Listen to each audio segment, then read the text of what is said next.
Hi there. I'm going to quickly walk you through what does it mean to estimate stories on in a 2-week sprint and capacity plan.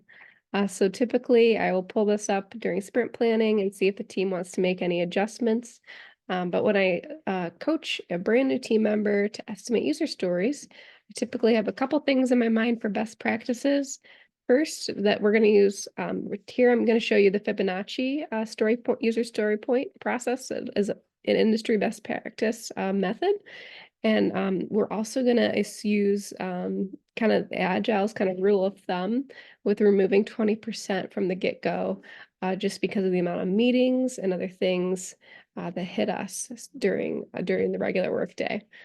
So what I'm going to do is we're going to also assume that the sprint is a 2-week long sprint. So I'll say, okay, during the next 2 weeks, we've got 10 business days. And so everybody on the team, in theory, if we remove 2 days for that 20% time that we're in meetings, that we can't plan to accomplish work during all of that time and overhead, we've got eight points that we could accomplish during a 2-week window if we have no other time off planned. And so here I've got all of my team members, their capacity is loaded up. I'm looking at this 40.5 sprint, for example. And then I can come down here and see, now that we know, so it's something I watch up here is I don't want anyone to tell me that they can accomplish 10 points. I know just with the chaos of every day that I know anyone with no time off can only accomplish 8 points for me. So I see that that's appropriately filled out. I ask if there's any tweaks during sprint planning, and then we're going to do our best with what we know at the time.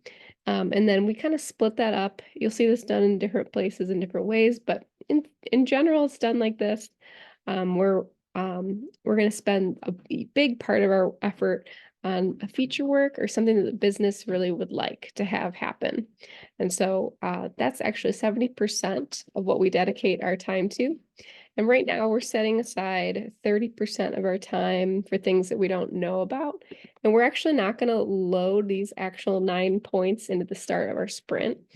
We're going to assume we can accomplish another 9 points, but we're not going to plan those in the beginning. We're going to allow, as that work might come up over those 2 weeks, we will create a story to capture it, but we're not going to load 31 points to start our sprint. We're going to give ourselves that buffer room from the start.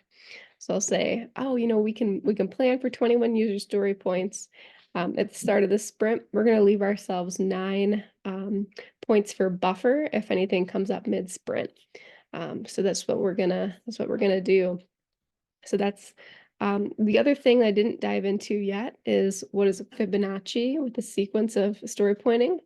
We typically ask teams they can estimate work being a 1, a 2 points worth of effort, 3 points worth of effort.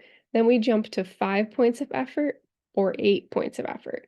And the reason we skip some of those numbers in between is because it's really difficult to distinguish if something's 3 points of effort versus 5 points. That 4 is a really tough to like a tough middle ground to really distinguish. So it's either going to take me 2-3 days to get through or like a whole week.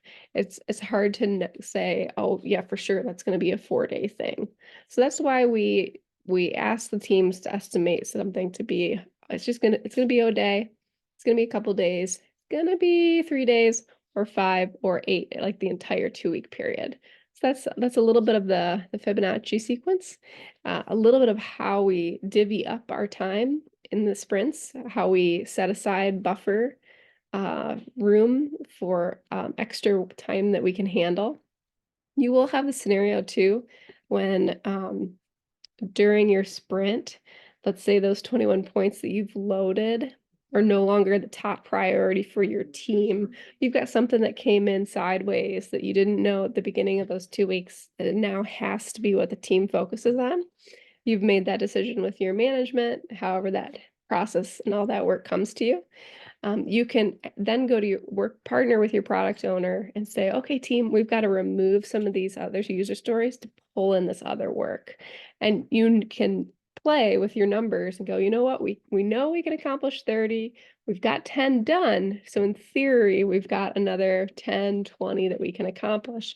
what are we going to kick out now? Because we know we can only accomplish 30. We can't take all this new work in addition to all the other points that we planned. So these numbers just really help you be able to stay predictable, know what you can deliver, you can watch for patterns, and be able to produce great results with your team.